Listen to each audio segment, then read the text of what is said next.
What's up, everybody? It's Lilo Peachy. We are here at Wicked Oaks. It has been a journey, has it not?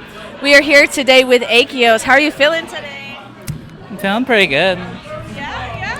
How was your set? How was your back-to-back with Hex? It was really good. I'm a little bit tired, but I had a really good time overall. It was fucking awesome. Yeah? How was the energy of the crowd tonight? Energy of the crowd tonight, it was really good. It was honestly more better than I thought. I was high-key kind of nervous. I'm like, oh god. I see so many people like going crazy in the crowd. I'm like, oh no. What makes you nervous about it? Well, it's just, I mean, to be fair, it's just a lot of people. Like, I play venues where it's kind of like 1K, 2K at most, so I'm not used to like a sold-out, like, almost 70,000 people being there. Oh yeah? Do you have any rituals that you do before you get on stage that make you feel comfortable? Not really, I just kind of wing it. You just raw dog and deal with it? Yeah. When you're on stage, what do you see when you're in the crowd that you're like, oh wow, that's crazy? I think one thing I really like seeing when I'm in the crowd, or like one thing that like surprises me all the time, is the people that hold up like the signs. Some signs are like really like explicit, like, oh, like they actually got a way of putting this here. And then some of them are just like, oh, like that's actually a really cool design. Like, you know, that's the only thing I like.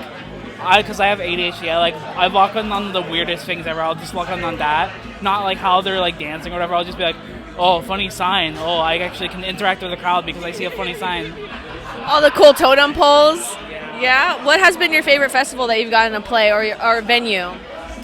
Favorite venue? I think Rampage is still one of the best ones. Like Rampage, like backstage and on stage, and just the general vibe is really fucking cool. That was a really good time. Yeah, and what about festival-wise? Oh, just Rampage in general, huh? Yeah, honestly, like if you ask me generally, yeah, that beats a cake. But if you ask me for like shows or whatever, I think, God, actually that's a really tough question. I think whatever that one in LA is, I think it's 1970 or 19 something like that. That one is really good. Besides that, I think the Ave. I haven't played the Ave in like years, but the Ave was really fucking cool. I love the Ave. What city do you think has the best crowd energy for your music? Best crowd energy? I think probably Seattle. Seattle is really fucking. Seattle goes crazy, honestly. Yeah. I can't even lie about them. Seattle is really cool because like not only that, but it also has like a good share of like queer artists mixed with like just like regular like fans. So it's kind of like anyone you talk to. Like I played a set in Substation like a while ago, and some people came up after me and they're like just like trans people or like queers, and I'm like, yeah, like this is so cool. Like I love talking to people like of my own. Yeah, and how does it feel like representation and seeing the community come together for the sake of music? It's very fucking cool. Like probably my favorite thing ever is like seeing like all these queer artists getting together or like more women representative rights when it comes to like playing festivals or shows or whatever. Like just that big overhaul we've been getting the last few years with that has been honestly some of the best things that have made me have faith in like the community. What has been your favorite interaction with the fan that you've had? Favorite interaction? I think my favorite interaction was one of the fans that walked up to me. It was literally like some guy that like followed me when I had like 100 followers, and I was like, "There's no way." He literally showed me like with proof. He was like, "I literally took this screenshot like 6-7 years ago," and I was like, "Dude, that's so fucking awesome." I think that's probably one of my favorite things ever because it comes to show that like even despite what you start with or what crowd takes over the most, there's still gonna be someone that comes back from like all these years, and I think that's really cool. What was the moment that you decided that you wanted to start making music yourself? I think the moment I decided to start making music myself, funnily enough, Martin Garrix is playing this festival, but Martin Garrix played like Tomorrowland like I think probably almost like 10 years ago by now. And I watched that and I was like, that was kind of like, yeah, I want to do that. I want to like, be like that. I ended up making dubstep instead, which is whatever, but it's still really cool. Yeah? So is dubstep what you want to be producing, or would you want to change up your style? Well, I'm changing up my style right now. I like doing dubstep. I'm not against it, but I do like doing other things aside that. So I kind of want to meet like a good middle ground where I can, do this and that, and then it just receives well. Yeah? Do you think your fan base will follow you once you switch genres? I mean, I've been trying, and some people are really upset, some people aren't. So honestly, I'm taking a big like kind of risk with it, even more so like sending it more and more and more. But honestly, at the end of the day, I'm just doing what makes me happy, and I think that really, yeah, that's. I think your fan base would follow you around, and then you'll also gain new members, you know, to follow the little culty cults. How did you come up with your artist name? I'm gonna be honest, I literally don't know by now. It was really random. It was not something where in the moment I was like, oh yeah, like, you know, that's a huge moment that like I will remember it. Like it was literally just like, oh, I need to come up with a name quick. There you go. That's why I kind of like sometimes I think about like, oh, I want to change my name so I at least like remember it or like have a meaning to it. But also, I don't think I'm ready for that. So we'll see. You'll see. What was your favorite experience as a raver? Like, what was your first initial rave that you went to?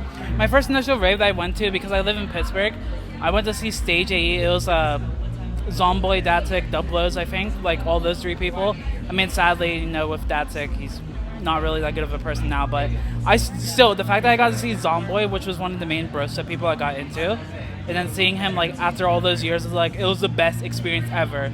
And then seeing him, like, here and there all from time to time, the more and more I, like, go on my career, it's still, like, a really good time, because it's just, like, a homage to, like, what I fell in love with when it came to dubstep. How do you think it has changed from being, you know, a consumer of the music to now a producer? You know, how has your life changed overall, like your perspective on the industry? I cannot see a lot of things the same way, but honestly, I still have that love where I'm kind of like, oh, I love listening to music. I love listening to this. I love listening to that. It's just that I'm a lot more picky. I think that's the only thing that realistically changes. I got more picky, but I'm still pretty, like, happy when I listen to music. I still get that same excitement, so I'm glad about that. But I think that's the only thing that realistically changed is just some things are less exciting because I know, oh, maybe this person isn't that good of a person, or, oh, maybe, like, this doesn't really sound as pleasing now that I know, like, what I want that sounds good out of music because I make music.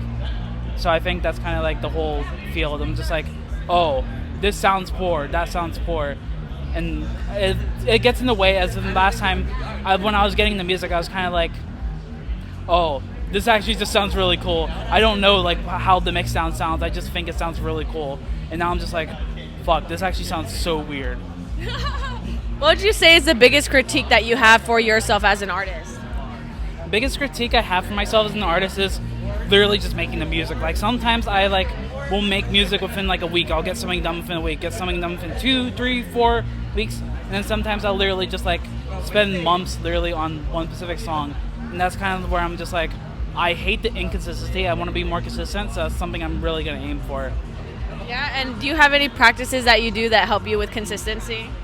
I do a lot of like song studying. I think, actually, I don't remember who put me on this, but it's like basically the study of like remaking or like examining people's music and then trying to replicate what they're doing really helps me a lot, because as of right now, I'm kind of like a blank mood board when it comes to like, oh, I'm literally just going to open the door. I don't know what I make. And then sometimes I'll make like, oh, I'm going to study this specific person's kind of music. And then, oh, hey, I actually have an idea from there. So that really works. Who are your biggest inspirations in the industry for your music? Biggest inspirations in the industry? Sam Galatri and Skrillex. I feel like those are like probably two of the biggest ones, just because overall, I've listened to those people for like 6, 8 years. And over time, I still really love their music despite what they're doing. Because Sam Galatri, he used to make like SoundCloud trap. Now he makes like more poppy stuff. I still love it despite everything. And the same with Skrillex. Like Skrillex started with the bro step, and then he went like this whole other branch, and then he went back to bro step recently. And I think despite it all, I still loved what he made no matter what it was. So I think those people kind of like maybe aspire to be like, I want to do something like that too, where I want to meet a good middle ground. Is there any artists that are underground right now that you think deserve some public recognition? Oh my god, okay.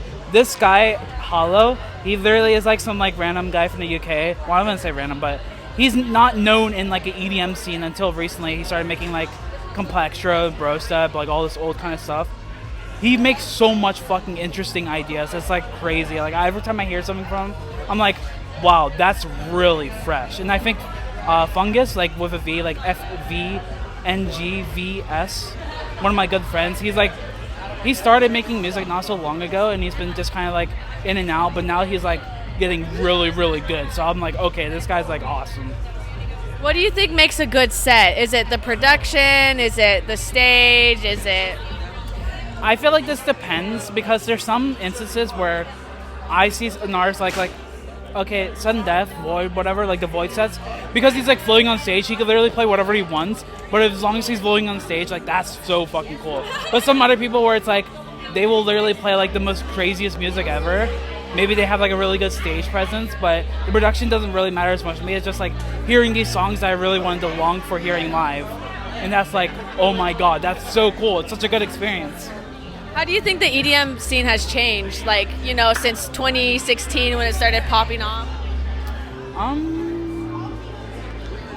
I feel like people have gotten like this really like in and out of being really picky, or like loving whatever, or being picky or loving whatever, and I think that, and also just the way consumerism has like gotten like a bunch of people when it comes to like, oh, we can't really pay attention to like labels anymore. We don't know what label to depend on for music.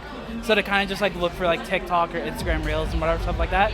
I don't really have an issue with that, but at the same time, yeah, I do honestly miss the times where it was kind of just like, you could just release something, maybe for a label or whatever, and people just enjoy it regardless. So just they'll pay attention regardless. And now it feels like you kind of need to like do like a whole promo rollout, do like 6 videos to get their attention, and it's like then and there. How do you think social media has changed the music industry? For the better or for the worse? For the worse, honestly, for the worse. Because I think social media as a whole, just to promote your music, is awesome.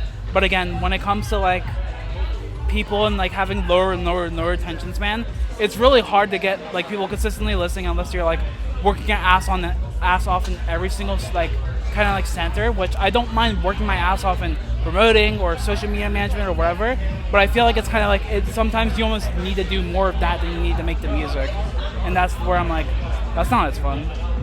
Do you have any advice for anyone else who is trying to get into the industry as a producer? Trying to get into the industry as a producer, honestly, just do whatever you want to do. People will tell you, oh, don't copy this artist, don't do this, don't like go with this wave of sound. Literally just do whatever you want, whatever you like. Switch up whenever you want, whatever you like. Just know, like, whatever you're doing, despite it all, you still made music for yourself. So that's something you should kind of commit to. That's awesome. What was the moment when you were like, wow, I actually made it, I'm here now? I think, well, honestly, I feel like I kind of had that moment preemptively when I was talking to Schism and he wanted to sign music for NSD. I was like, that's like crazy. I'm like, holy shit.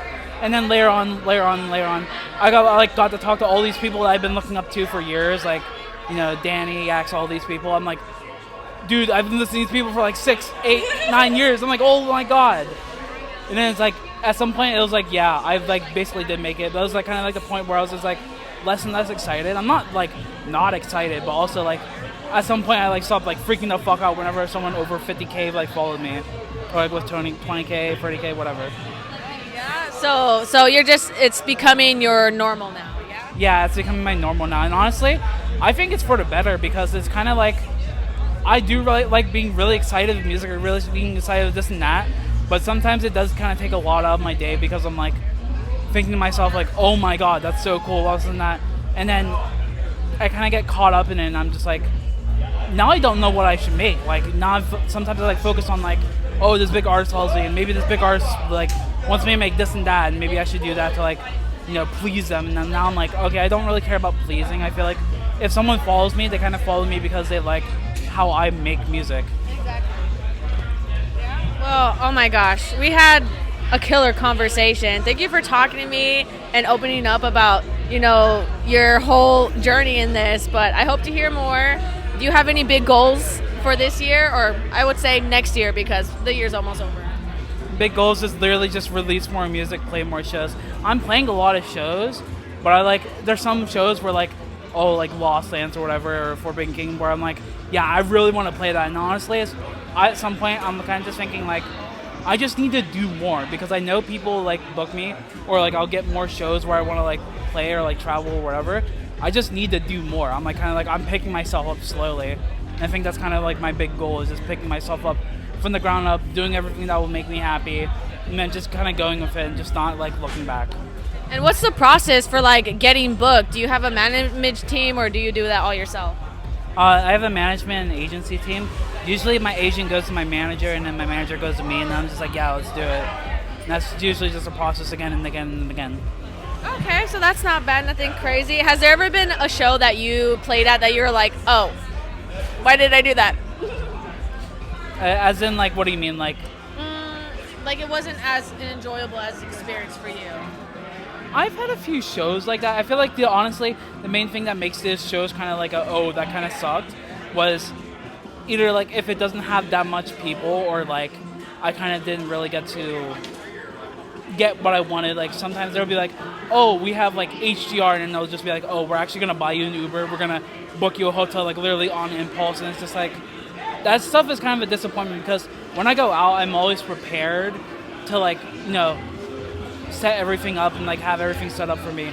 So when it isn't set up for me, it's kind of like, oh fuck, now I need to figure something out. Oh no. Okay, so there's a little bit of downsides, a little bit of disappointment, people not holding up to what they're doing. I mean, it happens. It happens. I'm not like upset about it, but like I'm also just like it would be better if it was a little bit more put together. But as long as I get money at the end of the day, playing these shows is a really good time despite it all. But I mean, like as long as I'm getting compensated for flying out or whatever kills the most time, then I'm pretty happy at the end of the day. Is there anyone you're excited to see on this lineup? I'm excited to see Martin Garrix, dude. Again, I mean, I literally started music because of him, and I literally get to see him play, and I'm gonna be fucking going crazy. I'm like so excited. You're gonna be in the crowd? Okay, honestly, we'll see you. All right, well, thanks for chatting with me. I'm excited to mob around. Maybe I'll see you in the wild. Well, it was great meeting you. Thank you so much. Bye.